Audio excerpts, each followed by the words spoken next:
SC వర్గీకరణకు వ్యతిరేకంగా చేపట్టే పోరాటంలో భాగంగా దేశవ్యాప్త ఉద్యమానికి పిఠాపురం నుంచే శ్రీకారం చుడుతున్నట్లు మాల మహానాడు రాక్స్ జాతీయ అధ్యక్షుడు ఆర్ఎస్ రత్నాకర్ వెల్లడించారు. పిఠాపురం పట్టణం ఎస్ఆర్ ఫంక్షన్ హాల్లో ఆర్ఎస్ రత్నాకర్ ఏర్పాటు చేసిన మీడియా సమావేశంలో మాట్లాడుతూ ఎస్సీ వర్గీకరణ దేశవ్యాప్తంగా చేసిన రాజకీయ కుట్రగా అభివర్ణించారు.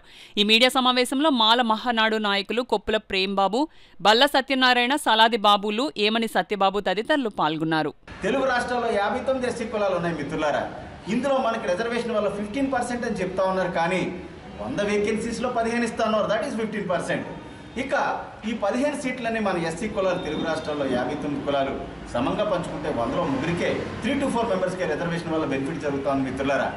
మరి ఈ 100లో నలుగురికి జరిగేటటువంటి ఈ బెనిఫిట్ని దేశవ్యాప్తంగా ఉన్నటువంటి మోడీ గారు మరి 1108 ఎస్సీ కులాలకు సమంగా పంచుతాడట. తెలుగు రాష్ట్రాల్లో ఉన్నటువంటి రేవంత్ రెడ్డి, చంద్రబాబు నాయుడు మనకిచ్చేటటువంటి 100లో 4 సీట్లు 59 కులాలకి మరి సమంగా పంచుతాడట. ఇదే ఎస్సీ వర్గీకరణ మిత్రులారా. ఇది ఎలా సాధ్యమని చెప్పేసి ఈ సందర్భంగా ఈ తెలుగు రాష్ట్రాల ముఖ్యమంత్రులను అలాగే ఎస్సీ వర్గీకరణ సమర్థించేటటువంటి రాజకీయ పార్టీలు నేను ప్రశ్నిస్తా ఉన్నాను. ముఖ్యంగా మోడీ గారు దీన్ని అనుకున్నారు కుట్ర, దీనికి సహాయకుడు చంద్రబాబు నాయుడు గారు ఉన్నారు.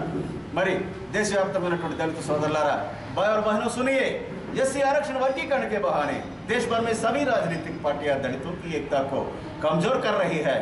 इस पर हमें सभी को मिलकर लोकतांत्रिक लड़ाई करनी चाहिए. भाई और बहनों, मोदी जी सुनिए, एससी लिस्ट में बाकी जातियों पर अगर आपको सच्चा प्यार है, अगर आपको सच्चा दोस्ती है और प्रेम है, आरक्षण 10% और बढ़ाकर बाकी जातियों को देना है. मोदी जी, देना चाहिए.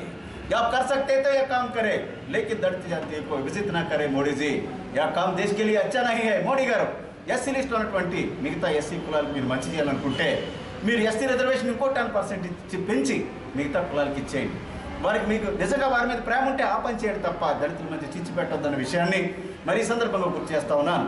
తెలుగు రాష్ట్రాల్లో ఉన్నటువంటి మాల సోదరులారా, మీరు గమనించాల్సింది ఏంటంటే ఇక్కడ అన్ని రాజకీయ పార్టీలు ఒక కులాన్ని టార్గెట్ చేసి తొక్కేస్తూ ఉన్నాయి. మీరు సరిగ్గా స్పందించకపోవడం వల్ల, ఎవరు కూడా దీని మీద ఉద్యమం చేయకపోవడం వల్ల తెలుగు రాష్ట్రాల్లో మాల సామాజిక వర్గం ఉందా లేదా సచ్చిందా అనేటటువంటి అనుమానం కలుగుతూ ఉంది. రాజకీయ పార్టీలకు అమ్ముడిపోయినటువంటి దద్దమ్మలు, సన్నాసులు, చెంచాగిరి చేసేటటువంటి నాయకులు ఎవరు కూడా ప్రభుత్వానికి భయపడి ఒక్కరు కూడా మాట్లాడట్లేదు మిత్రులారా. ఇక అన్ని పార్టీలు ఉన్నటువంటి మాల ప్రజాప్రతినిధులు అయితే మరి చచ్చారనే చెప్పాలి. ఈ సందర్భంగా కనీసం వాయిస్ రేజ్ చేయడానికి కూడా ఇష్టపడటం లేదు.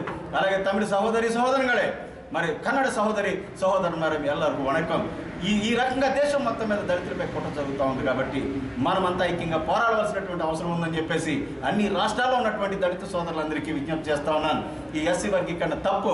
మన జరిగినటువంటిది టెంపరీ మాత్రమే, ఇది పర్మనెంట్ అంతా అయిపోయింది కదా అని అనుకుంటా ఉన్నది. ఇది తప్పు మిత్రులారా. అవి చేంజ్ చేయకపోవడానికి భగవద్గీత లేక ఖురానా లేక బైబిల్ అనే విషయాన్ని మీరు అందరూ ఆలోచించుకోండి. ఎందుకంటే ప్రజాస్వామ్యంలో దొంగ రాజకీయ నాయకులు బలం ఉంటే దొంగ చట్టాలు చేస్తారు. అవేమి పర్మనెంట్ కాదు, టెంపరీ మాత్రమే. People are supreme in democracy. ప్రజలు తలుచుకుంటే ప్రజాస్వామ్యంలో దేనైనా వెనక్కి తీసుకుంటారు. శాంతియుతంగా ప్రజాస్వామ్యయుతంగా నిరంతర పోరాటం చేద్దాం. అంబేద్కర్ అదే చెప్పారు. రిలెంట్లెస్ ఫైట్ అన్నారు. అంటే దళితుల జీవన విధానమే ఈ దేశంలో రిలెంట్లెస్ ఫైట్. మిత్రులారా, మీరంతా ఈ పోరాటానికి సహాయ సహకారాలు అందించాలని చెప్పేసి కోరుకుంటూ డాక్టర్ రత్నాకర్